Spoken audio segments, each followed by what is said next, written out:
On December 30th, 2020, as Yemen's newly formed unity government landed in the port city of Aden, Yemen, massive explosions rocked the airport. The offensive, believed to be a missile attack, killed 25, while members of the government escaped unhurt. The explosions happened soon after a plane carrying the country's new government touched down. A new unity government is in office. It was sworn in last week, but it was greeted with bomb blasts and gunfire. The sources on the ground, the media people there witnessed that the fall down of 3 missiles. Long before this airport explosion, other severe attacks in the past have pushed the country into the worst humanitarian crisis in the world, rendering it into a failed state. Over 80% of its population needs urgent assistance, which also includes over 12 million children. And Yemen is the new epicenter of a West Asian chaos, with a host of warring parties laying claims over the region. On most parameters, Yemen continues to be a failed state. This graph, where lower numbers indicate higher corruption, shows how the country is ravaged by rampant corruption. At the same time, youth unemployment continues to rise as the country gets further torn apart by war. All of which brings us back here, to the Aden airport attack. There's one thing that these explosions point out at: a threat to the region's stability. Yemen has long been occupied by armed militias and terror groups fighting for dominance despite of an internationally recognized government. And the civilians keep suffering. So how did Yemen turn into a war mess? And what can be done to fix it?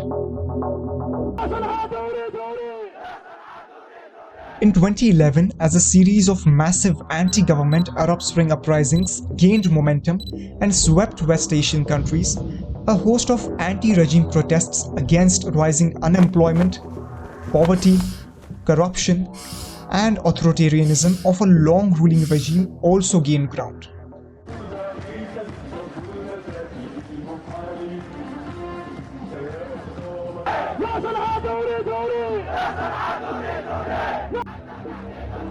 As the uprising in Yemen grew stronger, protesters demanded the resignation of President Ali Abdullah Saleh.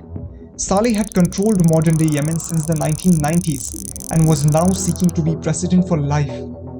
As the wave of strong protests spread across major cities such as capital Sana'a, Taiz and Aden, calls for Saleh's resignation became louder. Then, this happened.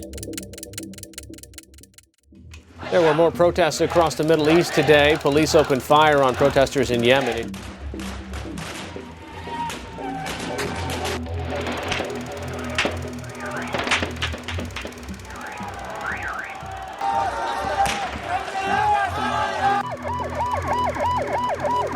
There's been a marked escalation in violence in Yemen, where at least 46 people have been killed. And 80 people were wounded when police opened fire on crowds demanding the removal of President Ali Abdullah Saleh.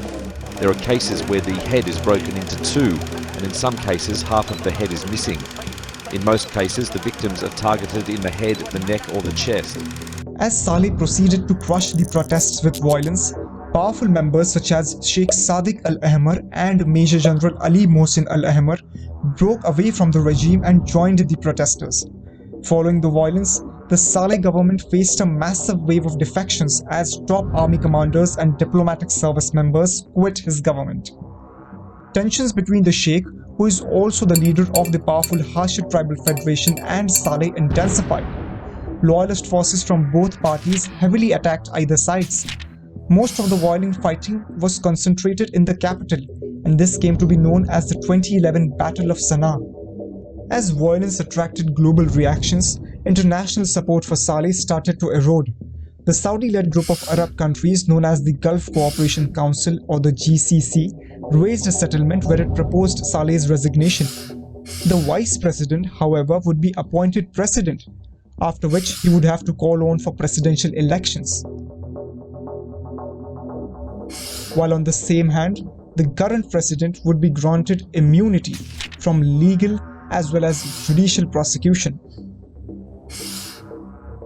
In short, the agreement meant that Saleh's deputy, Abdullah Mansur Hadi, would now be the president by appointment until the next presidential elections, while assuring Saleh protection from legal prosecution for his crimes. But Saleh consistently denied accepting the deal to step down. This was making his rivals impatient, and it opened doors for violence.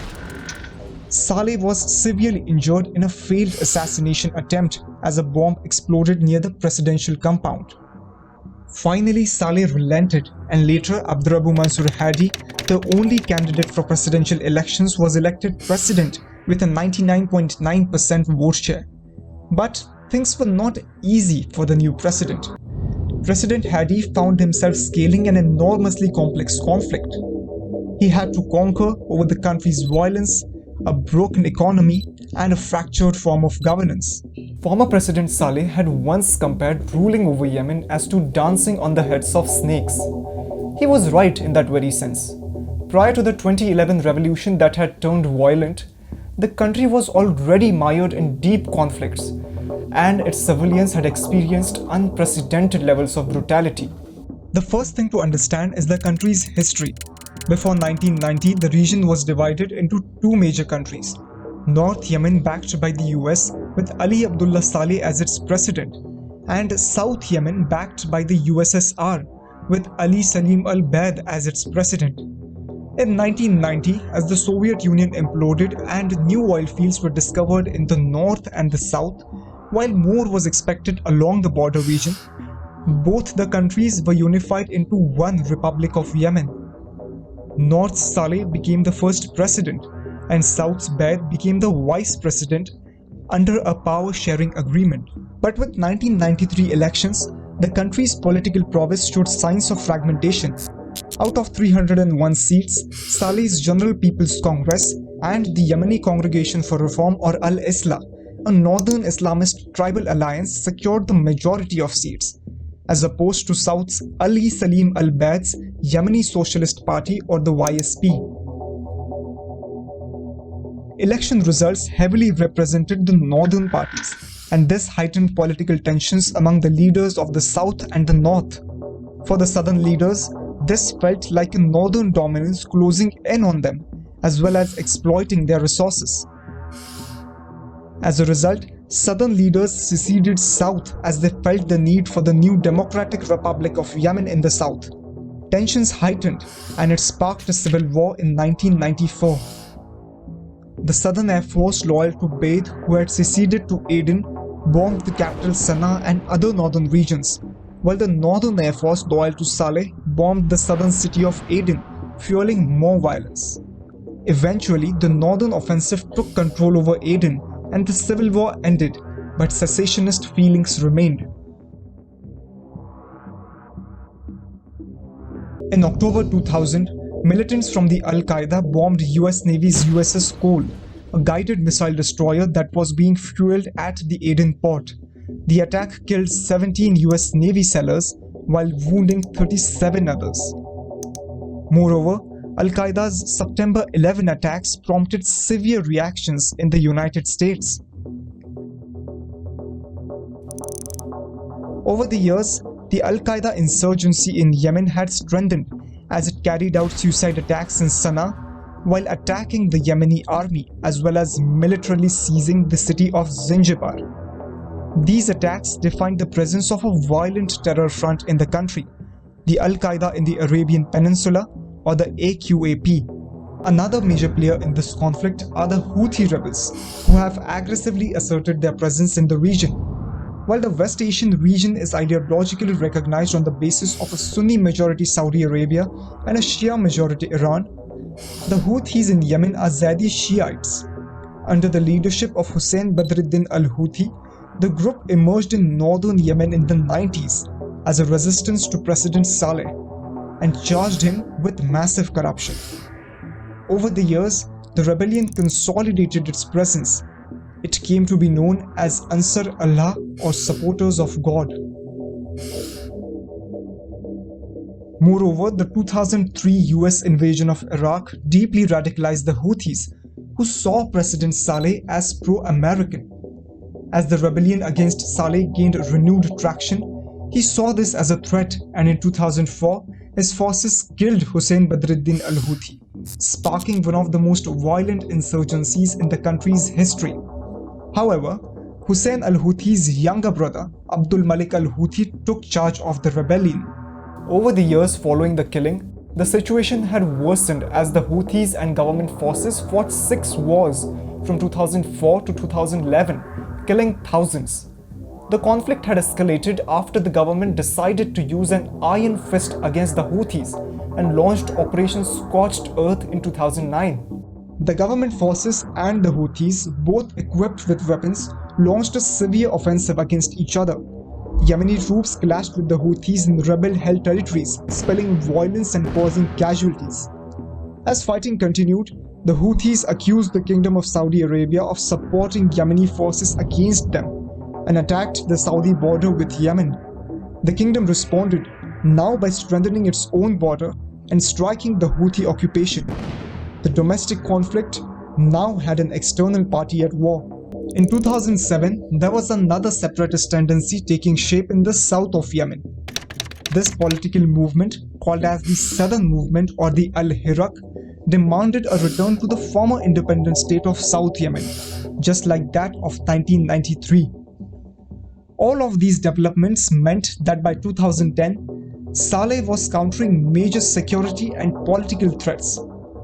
He had Houthis in the north, southern separatists in the south, as the AQAP took advantage of the power struggle and cemented its presence. The 2011 uprisings in Yemen had also seen the participation of rebel groups such as the Houthis, along with members of the secessionist Southern Movement. As Hadi became president, he took control over a unity government in 2012, but the power struggle remained unchanged. Rebel groups such as the Houthis, Southern separatists and the protesters had hoped for an otherwise inclusive and renewed political process during the anti-government protests. But now they found themselves completely excluded from the same political process they had hoped for, according to the Saudi broker GCC deal. Now, despite of a leadership change in Yemen, deteriorating governance, lack of basic services and a growing security threat under the Hadi regime was making people nervous. This was until the government decided to end fuel subsidies, which led to a steep hike in fuel prices, further stoking up public discontent against the Hadi-led government. For many, the price hike was the last straw against a government riddled with inefficiencies. By 2014, President Hadi was at the center of a Yemeni mess. His government was surrounded by rivals claiming dominance and an otherwise upset public. But the story doesn't end here. Apart from all those, there was one more person taking advantage of the situation in Yemen, Ali Abdullah Saleh.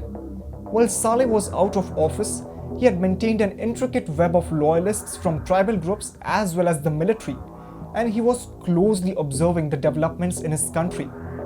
He saw this conflict as an opportunity to re-enter Yemen's power struggle, now by undermining his primary opponents, including President Hadi. A storm was brewing in Yemen, and things were about to change forever. While the Houthis and Saleh fought 6 wars from 2004 to 2011, both felt left out from the legitimate power circles of the country. For the first time in years, both had a common goal: revenge and power. The result? The rivals patched up an alliance behind the scenes and planned to overthrow the government of President Hadi. In 2014, the Houthis and Saleh loyalists militarily seized the capital Sana'a. As the Houthi-Saleh juggernaut annexed key regions while moving south, in 2015, President Hadi fled to Aden before escaping to Riyadh, Saudi Arabia. By 2015, the tables had turned. The Houthi-Saleh alliance had taken control over the capital in the absence of a government, while the presence of southern separatists as well as the AQAP remained. The ground was now set for another war. In Yemen, Saudi Arabia and a coalition of Sunni Arab states are striking targets in Yemen. Day in, day out, warplanes from a Saudi-led coalition are taking off for Yemen. A Saudi Arabia-led coalition, a major advocate of the Hadi-led administration, intervened, quote, on behalf of the Republic of Yemeni government. They initiated a bombing campaign against the Houthi-held city of Sana'a with a view to drive out the Houthis and restore its government. But the coalition airstrikes have also hit civilians. They have struck a school bus, marketplaces, hospitals, as well as a funeral. According to the Yemen Data Project, to date close to 1/3 of the coalition's air raids have struck non-military targets, directly affecting civilians. On the other hand, the Houthis have also attacked the Saudi soil. In 2019, the Houthis had claimed responsibility for attacking Saudi Aramco oil processing facilities, crippling Saudi's oil production in 2019. The United States has supported its longtime ally Saudi Arabia. It has provided the Saudis with intelligence and has air-fueled coalition's jets that strike targets in Yemen. Despite concerns of Saudi's military intervention in Yemen, a major chunk of its weapons were imported from the United States until recently. But the US also has its own interests in the region, such as to counter the terror front AQAP. Second, to secure the Bab al-Mandeb Strait and ensure the freedom of navigation and safe transit of hydrocarbon resources. To make matters worse, by 2017, Saudi Arabia imposed a blockade around Yemen. This meant that vessels carrying loads would be subject to prior investigation. The Saudis wanted to restrict the influx of weapons in Yemen, but this also meant that vessels carrying essential supplies would undergo similar restrictions. This is one of Yemen's major ports, the Hodeidah port. These satellite images show how barren the port looked after the blockade. Essential supplies could not enter the country, and this was starving its population. Yemen had become the world's worst humanitarian crisis. Over 80% or 24 million people in the country require urgent humanitarian assistance. The standard of living in Yemen has continued to plummet and is well below the world average. If this conflict continues well into 2030, estimations are that over 77% of the population would live under extreme poverty. On the same hand, over 95% of the population could face malnourishment. These estimates are quite crucial as they help us construct the severity of Yemen's domestic, regional and international conflict. The crisis in Yemen is a serious stalemate. In the meanwhile, in 2017, Saleh switched sides, now against the Houthis. Sensing treachery, the Houthis assassinated him. Saudi's war aims were clear: to protect its own southern border, second, to restore the government of President Hadi, and third, to contain the growing Iranian influence in the region. On a regional level, there is a power struggle in West Asia with Saudi Arabia and Iran at the center of it, and both exert their influence. This is known as West Asian Cold War. But neither of the countries have engaged in a full-scale direct warfare. Instead, to delineate their dominance in the region, they support opposing sides in adjacent countries where conflicts erupt, a classic case of proxy warfare. And Iran has been doing this for long. The country has woven an intricate network of proxies in countries surrounding Saudi Arabia, and Yemen is the latest extension to this proxy conflict. Iran has provided the Houthis with financial support as well as weapons, which the group uses to target its rivals in the region.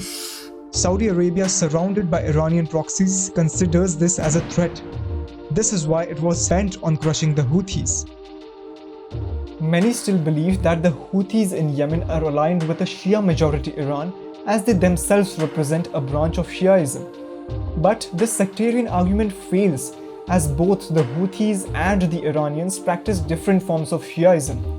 The roots of the conflict in Yemen have not been on sectarian grounds of a Shia-Sunni split, but have been on the basis of the lack of political inclusiveness. And the conflict also points out to one thing, that there are multiple layers of fragmentation in Yemen, each trying its own way to exploit the situation. To consolidate efforts against the Houthis, in 2019 the Yemeni government and the Southern Transitional Council, or the STC, an offshoot of the separatist movement in the south, signed a power-sharing agreement. This reduced fragments of war, and the government could refocus on eliminating one Iran-aligned Houthis. This brings us to when the same Hadi STC unity government was attacked as it landed in Yemen. The attack brazenly points out to the fact that there are still concerns when it comes to political marginalization, and that the Houthis simply can't be ignored when it comes to power sharing. So when will the suffering of common Yemenis end? As long as friction exists among the Houthis, the government and international actors such as Saudi Arabia, United States and Iran, the war will continue to wage havoc and weaken an already fragile country. Dialogue is the only solution right now. On the other front, as terror organizations continue to exploit the power vacuum in the country, it is also imperative to find a solution to such militancy. Only cooperation and a will for lasting peace could save Yemen from further fragmentation.